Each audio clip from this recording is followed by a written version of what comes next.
Hello everyone, तो स्वागत है आप सबका हमारे इंस्टीट्यूट गुरुकुल क्लासेस में। Changing the way of learning. I am Chandan Kumar, once again welcome to you. तो आज की वीडियो में हम लोग बात करने वाले हैं क्लास 10th के मैथमेटिक्स के बारे में, जो कि यहाँ पे पास तो नेक्स्ट प्रश्न लिखा हुआ है, जो इस बार 2025 के एग्जाम में वीवीआई क्वेश्चन आने वाले हैं। वैसे क्वेश्चन का यहाँ पे संग्रह लाया गया है और इसमें से नेसेसरी 10+ क्वेश्चंस आ ही जाएंगे। तो आप लोग इसे करना भूले ना, क्योंकि यह जो 100% रिजल्ट देगा, जिसमें से 10 मार्क्स मिनिमम से मिनिमम वास्तविक संख्या में से आता ही आता है।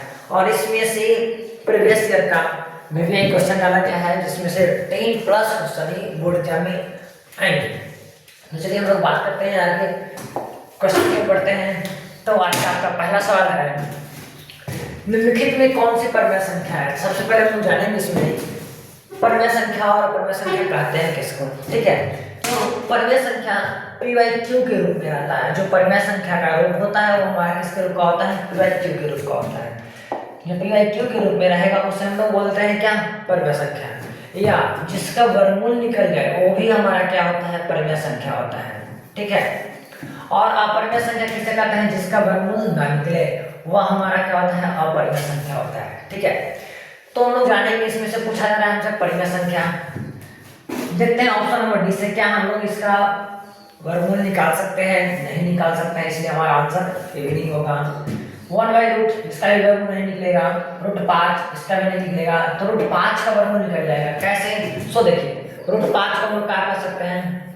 √5 को हम लोग 5 × 5 कर सकते हैं, इसलिए इसका वर्गमूल कितना आ जाएगा? तो 5 आ जाएगा। चलिए हम लोग नेक्स्ट क्वेश्चन की ओर मूव करते हैं। अगला क्वेश्चन आपका है, निम्नलिखित में कौन सी परमेय संख्या है? और यहाँ पे हम लोग पहचानना है, अभी अभी हमने देखा था क्या कि निम्नलिखित में कौन सी अपरमेय संख्या है। तो अपरमेय संख्या जिसका वर्गमूल ना निकले। जरा देखिए, चलते हैं हम लोग ऑप्शन नंबर इससे। यह हमारा रिकरिंग में दिया हुआ है, इसे हम लोग p/q के रूप में बदल सकते हैं। फिर नेक्स्ट क्वेश्चन हमारा है √16। √16 को भी हम लोग निकाल सकते हैं क्या?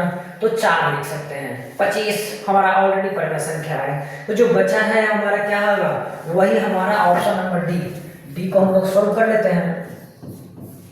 √9/√27। ठीक है, इसको यदि हम लोग निकालते हैं तो कितना आएगा? 3, और इसको लिखेंगे तो क्या आ जाएगा? 9 × 3। इसको जब सॉल्व करेंगे तो मेरे पास कितना आ जाएगा? 3√3, यानी मेरे पास क्या आ रहा है? 1/√3। यानी ऑप्शन नंबर आपका क्या हो जाएगा? तो ऑप्शन नंबर आपका डी आंसर हो जाएगा। यानी कि हमारा राइट आंसर क्या है? तो ऑप्शन नंबर डी। अब हम लोग आगे वाले प्रश्न को देखते हैं। आपका अगला प्रश्न है, निम्नलिखित में कौन सी सबसे छोटी प्राकृत संख्या है? ठीक है, पूछा जा रहा है कि सबसे छोटी प्राकृत संख्या। तो प्राकृत संख्या स्टार्ट होती कहाँ से है? जिसे हम लोग नेचुरल नंबर के नाम से जानते हैं, जिसे इन से डिनोट भी करते हैं। तो जो प्राकृत संख्या है वो हमारा स्टार्ट होता है 1 से, और यह बढ़ते चला जाता है अनंत तक। ठीक है, इन्फिनाइट तक ये हमारा जाता है। तो इसलिए इसमें जो हमारा 1 होगा वही हमारा क्या है? आंसर है, यानी option number B, before boundary. ठीक है, अब हम लोग आगे बढ़ते हैं। अगला क्वेश्चन है आपका, p और q अभाज्य संख्याएं हैं, तो उसका मान उसका मशक क्या होगा? p और q अभाज्य संख्या है तो उसका मशक क्या होगा? ठीक है, तो जानेंगे पहले भाज्य और अभाज्य क्या होता है। तो अभाज्य संख्या वैसी संख्या को कहते हैं जिसका केवल और केवल फैक्टर अपने आप और स्वयं, अपने आप और एक हो। यानी कि जैसे p है तो p का फैक्टर क्या क्या होना चाहिए?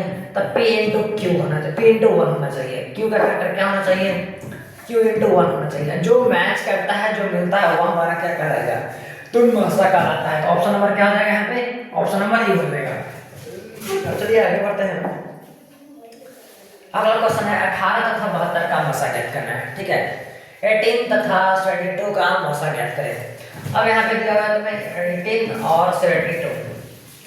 अब 18 को हम लोग क्या लिख सकते हैं? तो 18 को हम लोग लिख सकते हैं 18 × 1, और इसको हम लोग लिख सकते हैं 18 × 4। जो मैच कर रहा है वही हमारा क्या होगा? तो आंसर होगा, यानी कि ऑप्शन नंबर क्या हो जाएगा? ऑप्शन नंबर हमारा ए राइट आंसर हो जाएगा। अब आगे बढ़ते हैं लोग। अगला क्वेश्चन है, √12 का परमेयकरण गुणन क्या होता है? तो √12 का परमेयकरण गुणन ज्ञात करने के लिए सबसे पहले हम लोग √12 को लिखेंगे। यहाँ पे √12 को हल करके देखेंगे। √12 को हम लोग क्या क्या लिख सकते हैं? √12 को हम लोग 4 में 3 लिख सकते हैं। 4 का वर्गमूल कितना होता है? 2 होता है, इसलिए इसका परमेकरण गुणांक क्या आ जाएगा? 2√3 हो जाएगा, यानी ऑप्शन नंबर डी। आगे हम लोग बढ़ते हैं यहाँ से।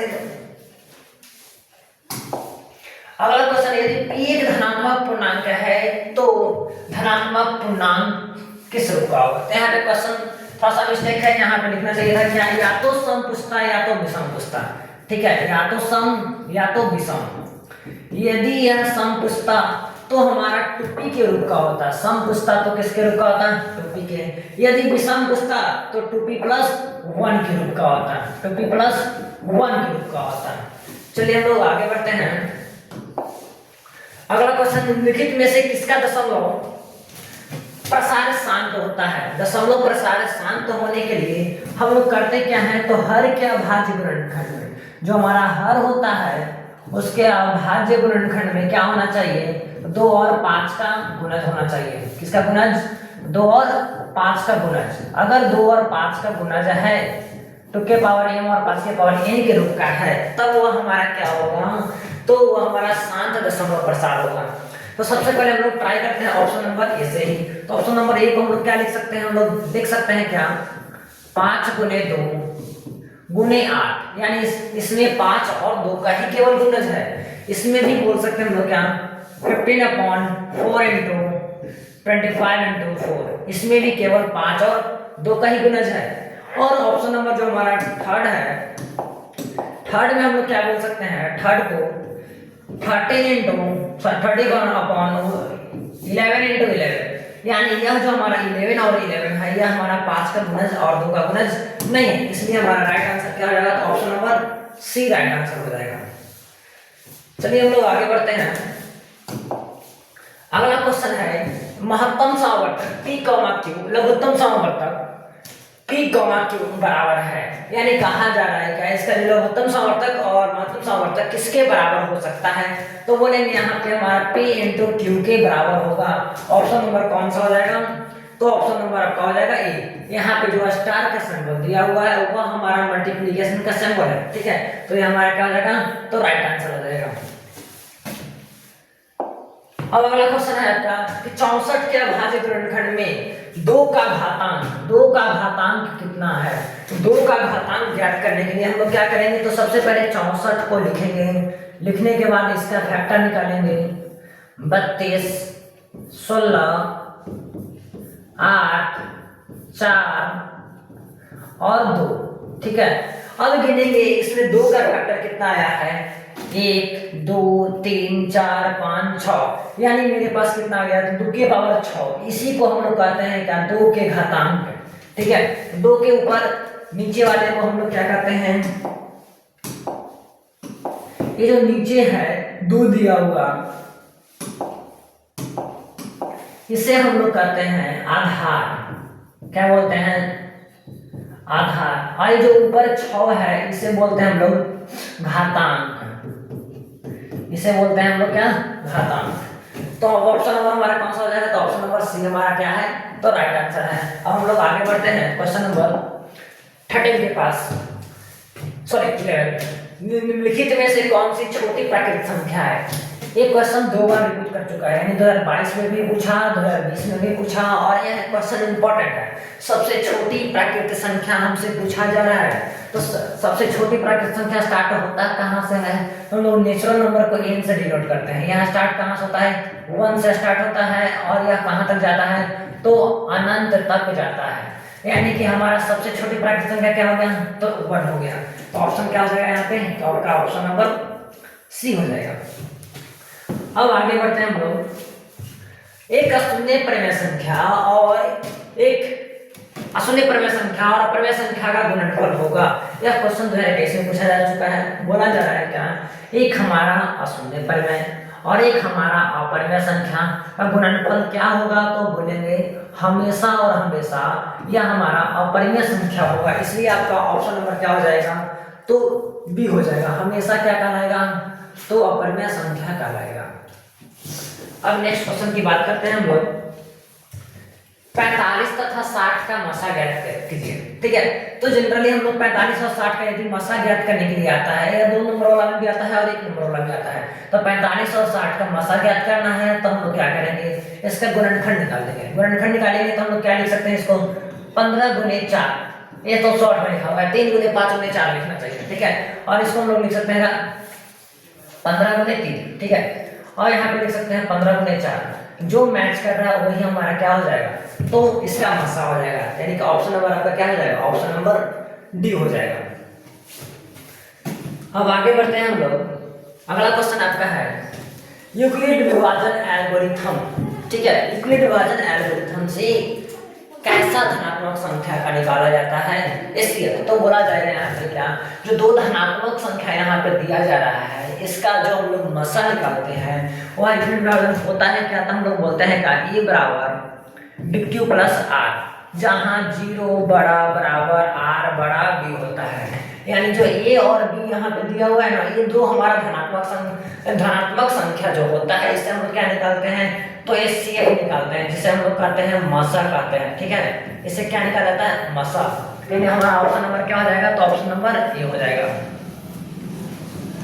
हम लोग आगे बढ़ते हैं। अगला क्वेश्चन आपका है किसी धनात्मक पूर्णांक q के लिए, कोई धनात्मक पूर्णांक हमारा क्या है, q है, प्रत्येक धनात्मक विषम पूर्णांक के रूप का होगा। तो अभी भी कुछ देर पहले बताया गया था कि यदि सम रहे, इसमें दो क्वेश्चन बनता है, सम रहेगा तो हम लोग बोलेंगे 6q के रूप का होगा, सम रहेगा तो किसके रूप का, 6q का। यदि वह विषम रहे तो किसके रूप का होगा, विषम रहे तो बोलेंगे हम लोग क्या, 6q प्लस 1 के रूप का होगा। किसके रूप का होगा, 6q प्लस 1 के रूप का। यानी यहाँ पे आपका ऑप्शन दो दिया हुआ है, यानी ऑप्शन सी और डी आपका दोनों राइट आंसर है। ठीक है, 6q प्लस 1 के रूप का ही है। आगे हम लोग देखते हैं यदि दो संख्याओं का गुणनफल 166 है, तो यहाँ पे हम लोग जानेंगे, और उसका कहा जा रहा है कि मसा 19 है, मसा कितना है, 19 है, तो आप लसा ज्ञात कीजिए। ठीक है, तो हम लोग ऐसे क्वेश्चन को बनाने के लिए फॉर्मूला जानते हैं, पहली संख्या गुने दूसरी संख्या।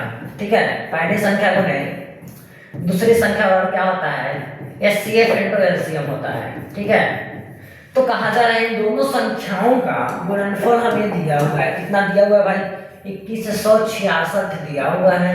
एक संख्या हमें जो HCF है वह हमें 19 दिया हुआ है, तो हमसे LCM ज्ञात करने के लिए कहा जा रहा है कि इसको हम लोग इससे काट देंगे। ठीक है, क्या करेंगे, इससे हम लोग इसे काट देंगे, तो काटने के बाद फिर आ जाएगा मेरे पास 114 आ जाएगा।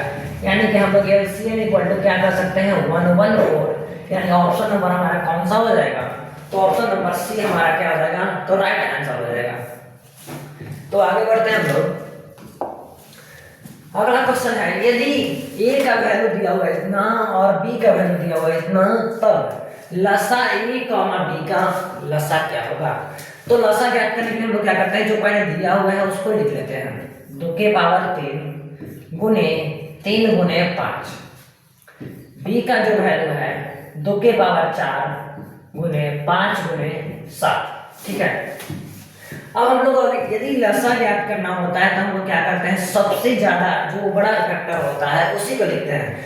अब देखेंगे 2 और ऊपर वाले में और नीचे वाले में किसका फैक्टर ज्यादा है, तो बोलेंगे 2 के पावर 4 का फैक्टर ज्यादा है।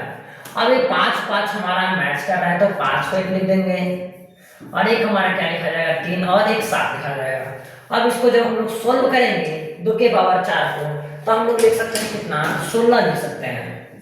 अब यहाँ पे 5 आ गया, अब गुने 3 गुने 7, इसको लिख सकते हैं क्या, 16 25 80, 80 गुने 3 गुने 7। ठीक है, अब इसको आगे सोल्व करके हम लोग क्या लिख सकते हैं, 8 40, 240 इंटू 7। अब इसको हम लोग लिख सकते हैं क्या, 1680 लिख सकते हैं। ठीक है, यानी आपका ऑप्शन नंबर क्या हो जाएगा, तो ऑप्शन नंबर आपका डी राइट आंसर हो जाएगा।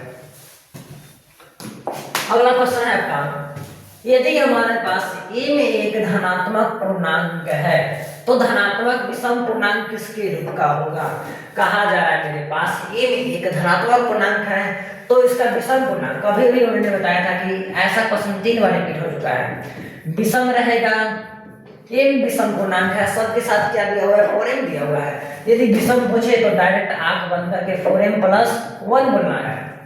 यदि सम पूछे तो क्या बोलना है, तो 4m के रूप का बोलना है। विषम पूछे तो 4m प्लस 1, यानी ऑप्शन नंबर आपका क्या हो जाएगा, तो सी राइट आंसर। अब आगे हम लोग बढ़ते हैं। संख्या इतना दिया हुआ है, यदि बदल बदल की संख्या आए, जैसे देखिए यहाँ पे संख्या 2 है, यहाँ 3 हो गया, यहाँ 4 हो गया, इसी प्रकार से आगे बढ़ते जाएगा 5। संख्या बदल बदल के आए और एक ही संख्या बार बार रिपीट हो रहा है, तो उस कंडीशन में बोलेंगे वो हमारा कैसी संख्या है, तो परिमेय संख्या है। ठीक है, कैसी संख्या है, परिमेय संख्या, क्योंकि इसे हम लोग भिन्न में नहीं लिख सकते हैं, क्योंकि यह हर एक बार चेंज होकर क्या रहा है, इसलिए हमारा क्या है, यहाँ अपरिमेय संख्या है। अगला क्वेश्चन है आपका, ए और बी अभाज्य संख्या है, तो ए और बी का क्या होगा, लसा ज्ञात कीजिए। जैसे अभी मैंने कहा कि ए और बी क्या है, मेरे पास अभाज्य संख्या है, तो अभाज्य संख्या का फैक्टर क्या हो सकता है, केवल 2 ही फैक्टर हो सकता है इसका।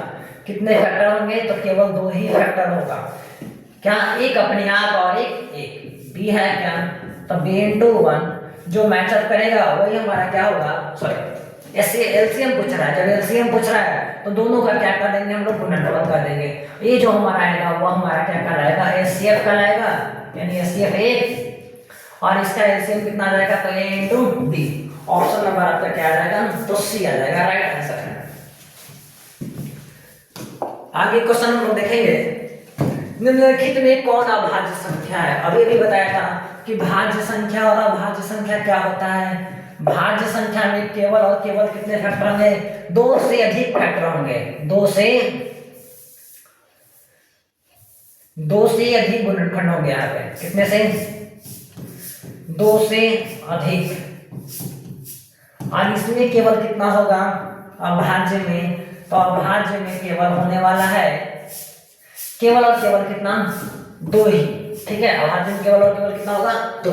अब देखेंगे इसको हम लोग क्या लिख सकते हैं, 3 × 5 लिख दिए हैं, 1 × 23 लिख दिए हैं, 4 × 3 लिख दिए, × 1 × 1 25 × 3 × 1। अब इसमें देखेंगे केवल और केवल 2 किसका है, तो बोलेंगे 23 जो है हमारा है, उसके पास केवल और केवल 2 ही फैक्टर है, इसलिए हमारा क्या होगा, यह हमारा अभाज्य संख्या होगा।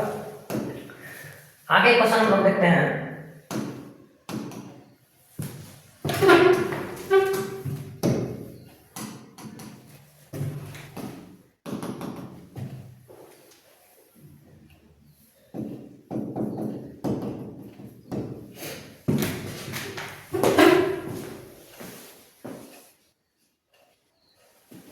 तो नेक्स्ट क्वेश्चन देखेंगे हम लोग। यहाँ पे कहा जा रहा है 2 और 10 और 20 का क्या पूछ रहा है हमसे, तो मसा पूछा, लसा और मसा का अनुपात पूछा जा रहा है। तो यहाँ पे सबसे पहले 2, 10, 20 का क्या हम लोग निकालेंगे, लसा और मसा निकालेंगे। चलिए हम लोग निकालते हैं 2, 10 का लसा और मसा। 2 × 1 10 है, 2 × 5, फिर है मेरे पास क्या 20। 20 को हम लोग क्या लिख सकते हैं, 2 × 5 × 2 × 2। ठीक है,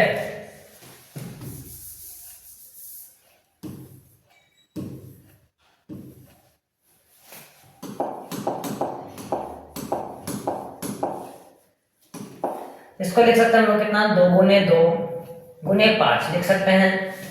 अब कहा जा रहा है यहाँ पे एलसीएम निकालने के लिए, तो सबसे पहले हम लोग एलसीएम को ही निकालते हैं। एलसीएम में क्या बोलेंगे, जो ज्यादा फैक्टर रहता है उससे हम लोग एलसीएम में ले लेते हैं। 2 की पावर 2 × 5, वैल्यू कितना आ जाएगा मेरे पास, 2 जगह 4, 2 4 है, 4 5 20, यानी एलसीएम मेरे पास कितना आया, 20 आया। अब निकालेंगे इसका एचसीएफ हम लोग, जो मैच करता है वही हमारा एचसीएफ होता है। तो केवल 2 हमारा मैच कर रहा है, तीनों में क्या मैच कर रहा है, 2 हमारा एचसीएफ हो गया। अब कहा जा रहा है क्या, लसा और मसा का आप अनुपात ज्ञात कीजिए। किसका किसका, तो पहले लसा लिखना है, तो लसा मेरे पास कितना आया है, 20 आया है। मसा कितना है मेरे पास, 2 है। दोनों को यदि काट देते हैं तो 10/1 आ जाएगा।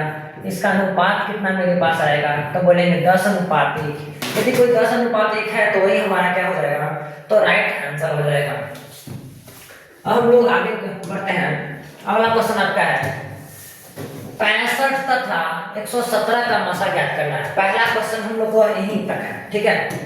अब इसकी अगला टर्म दिया हुआ है क्या, 65m माइनस 117 के रूप का होता है।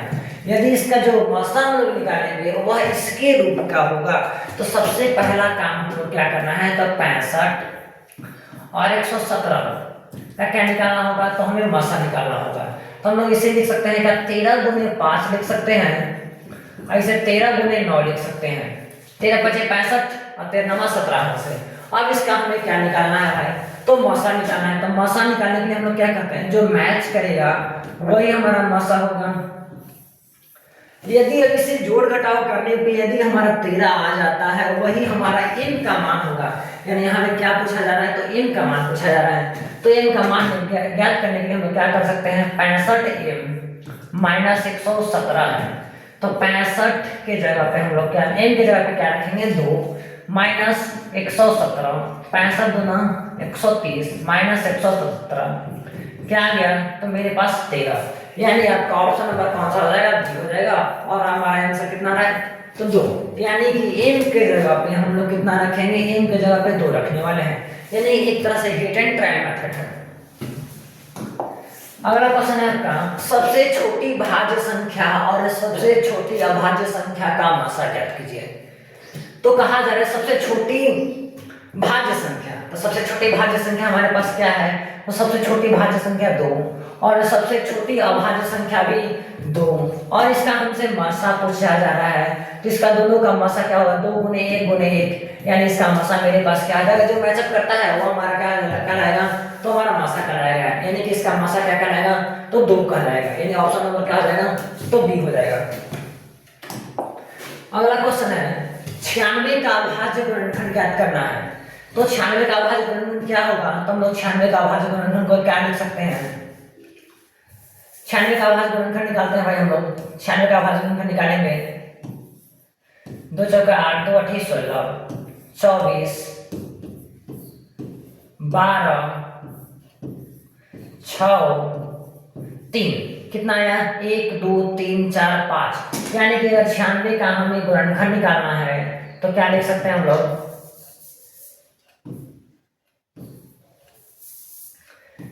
96 का यदि हमें क्या निकालना है, गुणनखंड निकालना है, तो लिख सकते हैं 2 की पावर 5 और 2 के पावर 5 गुने 3 के पावर 1 के रूप का। यानी हमारा ऑप्शन नंबर क्या हो जाएगा, तो ऑप्शन नंबर सी हो जाएगा। यानी सी हमारा क्या है, तो राइट आंसर है। अब हम लोग आगे बढ़ते हैं। अगला क्वेश्चन आपका है, 2 संख्याओं के गुणनफल दिया हुआ है। फिर से पहले जैसा क्वेश्चन, यानी कि फर्स्ट नंबर का मल्टीप्लिकेशन और सेकंड नंबर का मल्टीप्लिकेशन क्या दिया हुआ है मेरे पास, तो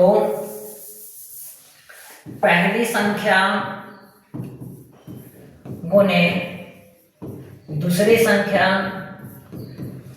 उसका मसा दिया हुआ है 17, यानी कि मसा इंटू क्या हो दिया हुआ है, इसका वैल्यू लसा का, ठीक है। ये दोनों के बराबर है। तो पहली संख्या और दूसरी संख्या का गुणनफल कितना है, 8670। मसा कितना दिया हुआ है, 17। 17 गुने क्या ज्ञात करना है, लसा ज्ञात करना है।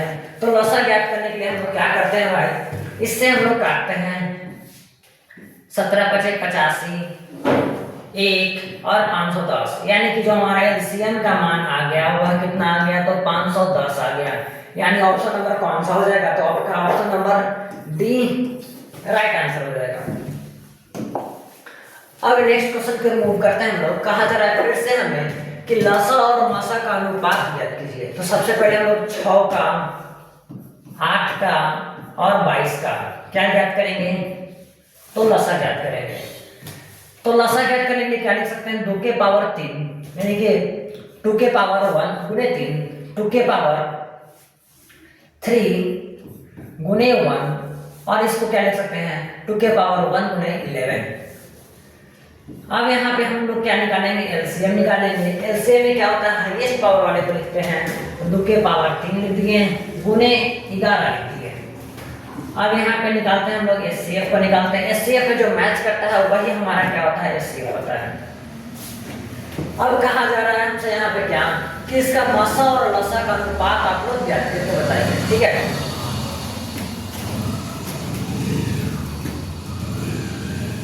अब देखिए यहाँ पे हमसे क्या कहा जा रहा था कि लसा, तो लसा मेरे पास कितना आया है, तो जो लसा मेरे पास है 2 की पावर 3 गुने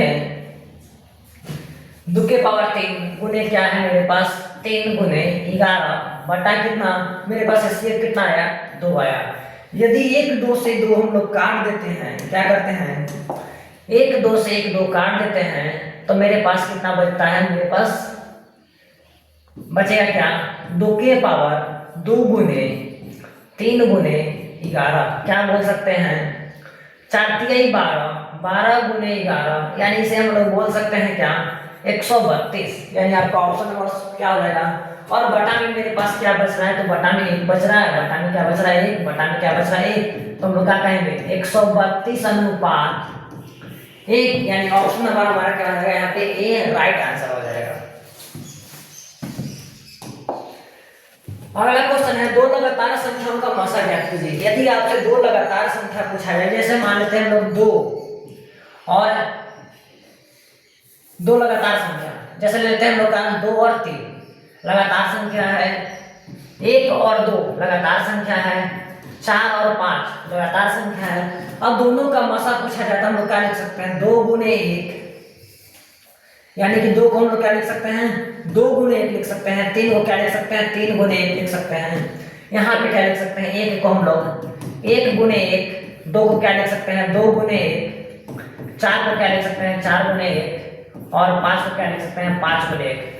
मेरे पास यहाँ मैच क्या क्या कर रहा है, तो मैच मेरे पास यहाँ पे 1 कर रहा है, यहाँ भी 1 कर रहा है और यहाँ भी क्या कर रहा है 1 कर रहा है, यानी कि हमारा ऑप्शन नंबर कौन सा हो जाएगा, तो ऑप्शन नंबर आपका सी राइट आंसर होगा। अगला क्वेश्चन है आपका कि 5005 के कितने अभाज्य गुणनखंड हैं। अब यहाँ 5005 के अभाज्य गुणनखंड निकालने के लिए कहा जा रहा है, तो निकालेंगे हम लोग 5005 के अभाज्य गुणनखंड। कितना सा लगेगा भाई, तो हम लोग स्टार्टिंग से लगाएंगे। ये तो 2 से लगने वाला नहीं है, 3 से लगने वाला नहीं है, 4 से लगने वाला नहीं है, तो लगेगा किससे, तो 5 से लगेगा।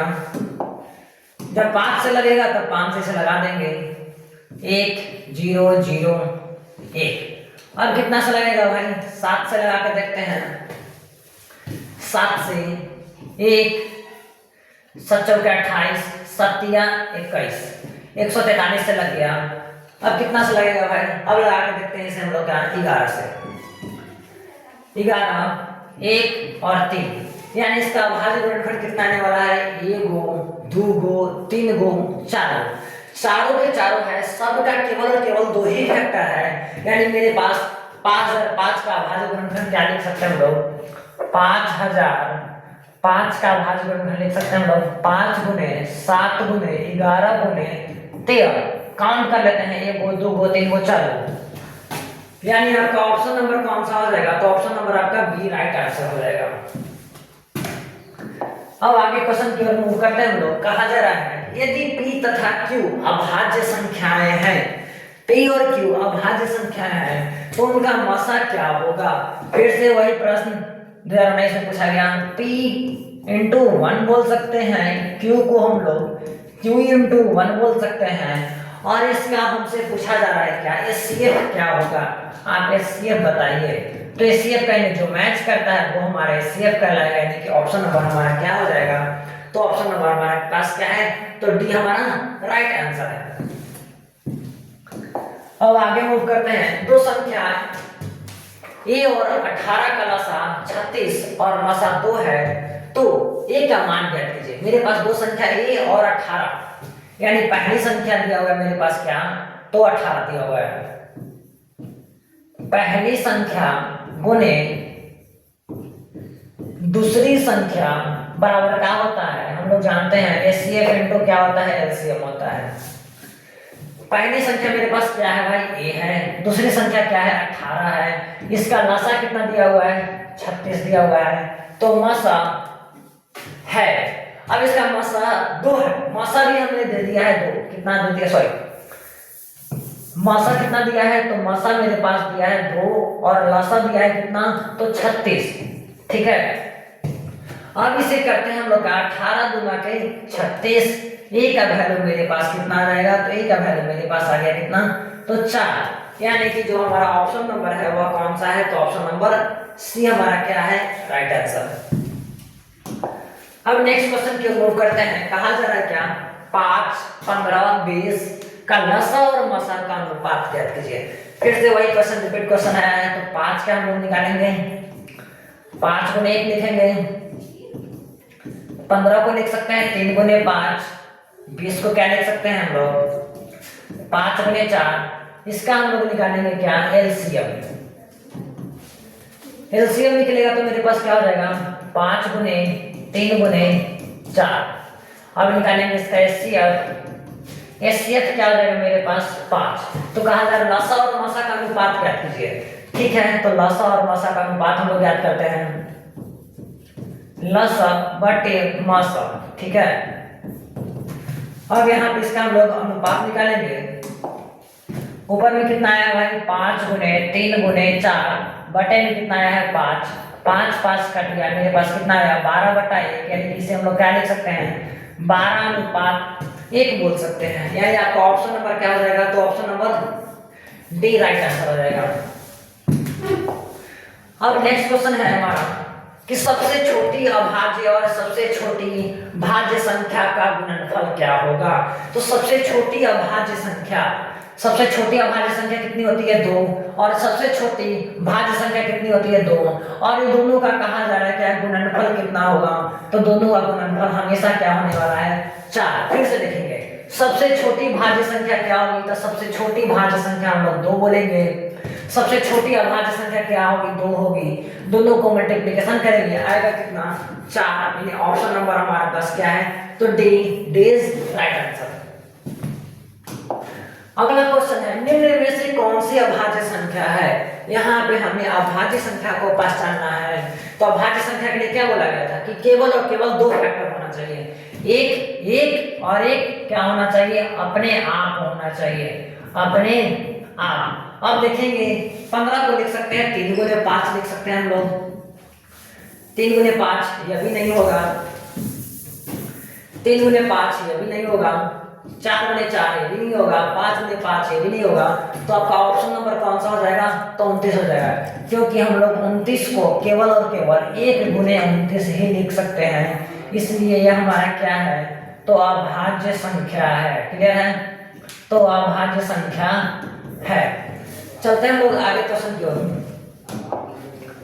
अगला क्वेश्चन, किसी पूर्णांक m के लिए सम संख्या के रूप होगा। कई बार रिपीट क्वेश्चन है, कई बार बड़ी जाकर पूछा जा चुका है कि यदि हमारे पास कोई पूर्णांक m है, क्या है, कोई पूर्णांक m है, उसके लिए सम संख्या किसके रूप का होगा। यदि वह सम संख्या की बात करें तो वह हमेशा 2m के रूप का होगा। हमेशा क्या होगा, 2m के रूप का। सम संख्या पूछे तब, यदि यही पूछ देता है क्या, विषम संख्या, यदि वो विषम संख्या पूछता है तो बोलेंगे क्या, 2m + 1। यहाँ पे पूछा हमसे क्या, तो सम संख्या। जब सम संख्या पूछा तो ऑप्शन नंबर कौन सा कर देंगे, तो ऑप्शन नंबर मेरे पास क्या है, डी राइट आंसर है।